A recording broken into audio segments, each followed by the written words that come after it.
SMD, ela é uma doença rara, né? E poucos médicos conhecem as doenças raras, porque nós não temos na nossa graduação disciplina de doença rara. A gente só aprende doenças frequentes, então fica um pouco mais difícil. Agora, a partir do momento que o médico tem algum conhecimento que essa doença existe, ele vendo um paciente, ele pode se lembrar de ASMD e até de outras doenças que têm um quadro parecido, e aí a partir desse momento ele vai pedir um exame. No caso da ASMD, ele vai pedir a dosagem de atividade da esfingomelinase ácida, para ver se ela está numa quantidade normal, né, para poder funcionar, ou se realmente ela está levando a uma doença. Depois que ele faz esse diagnóstico, ele vai fazer, quando chega o diagnóstico, ele vai fazer uma avaliação de como o paciente está. Então ele vai fazer um ultrassom para ver o tamanho do fígado e o tamanho do baço, ele vai fazer provas de função hepática, ele vai fazer prova de função pulmonar para saber se a função pulmonar já está alterada ou não, vai fazer um hemograma para ver se ele tem problema de anemia ou de diminuição do número de plaquetas, que ele pode ter sangramento.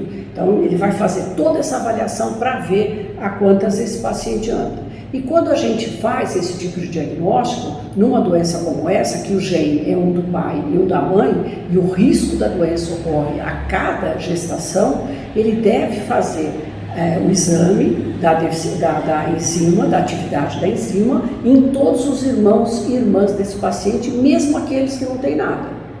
É importante que ele faça para saber se algum irmão tem, por exemplo, e ele ser acompanhado por conta disso.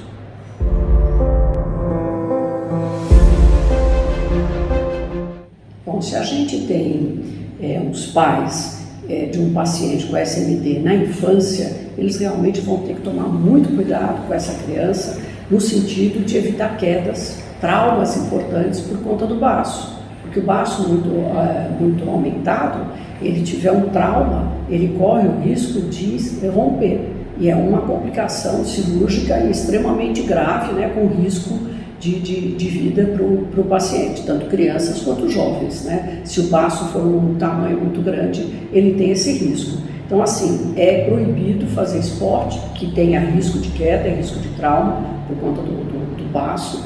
E o único esporte que é recomendado é a natação, né? Porque ele não vai ter esse risco. Esse paciente deve ser acompanhado a cada 3 meses, principalmente se for criança, a cada 3 meses por um médico, e esse médico vai fazendo avaliações, um hemograma, vai fazendo um ultrassom, vai fazendo exames da função hepática, prova de função pulmonar, para ver como é que esse paciente está, para utilizar medidas que podem minimizar aquele sofrimento, mas não resolve a doença. Então, o mais importante nesse momento, que a gente tem um medicamento aprovado pela Anvisa no Brasil, o mais importante é que seja prescrito um medicamento específico que vai fazer limpar esse depósito, né, dos tecidos e dos órgãos, e essa criança, e esse adulto, e esse jovem poder ter uma qualidade de vida mais próxima do normal.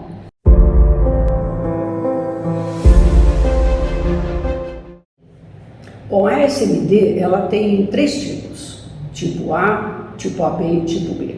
O tipo A é a mais grave de todas, ela já vai estar presente ao nascimento, é uma criança que, em geral, logo depois do nascimento, ela vai acabar indo para a UTI, é um quadro extremamente grave, com aumento de fígado, aumento de baço, pode ter mais alterações do sangue, e ela tem também um grave comprometimento neurológico. A tipo AB, ela vai ter o aumento do fígado, o aumento do baço, e ela vai ter um comprometimento neurológico, mas esse comprometimento neurológico ele vai progredir de maneira mais lenta do que o da A. Então ela é um pouco menos grave do que a da A, mas tem um comprometimento neurológico. O tipo B é a mais frequente do grupo, e o tipo B não tem comprometimento neurológico.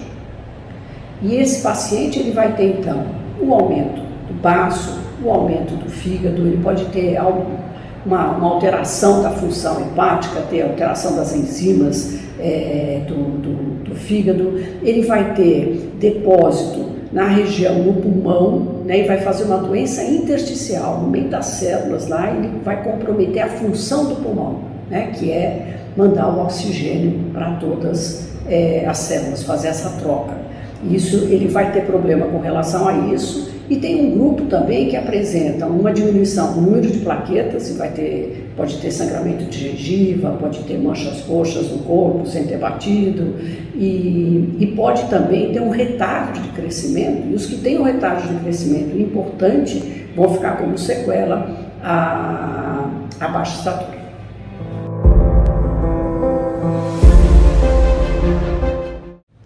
Bom, até pouco tempo atrás a gente não tinha nenhum tratamento para essa doença, né, para a SMD, mas foi desenvolvido um medicamento que na verdade é uma terapia de reposição dessa enzima, da esfingomelinase ácida, e esse tratamento, esse medicamento conseguiu registro, né, da Anvisa em setembro do ano passado, de 2022. Então hoje a gente tem esse tratamento específico. Esse tratamento, ele entra nas células, e essa doença, ela é uma doença de depósito, né? Porque ele não quebra macromoléculas que ele deveria de quebrar, e essas macromoléculas vão ficar acumuladas, por isso dá-se aumento do fígado, aumento do baço. Essas alterações todas são por conta desse depósito. O que esse remédio faz? Ele entra no organismo, entra na célula e começa a limpar o depósito,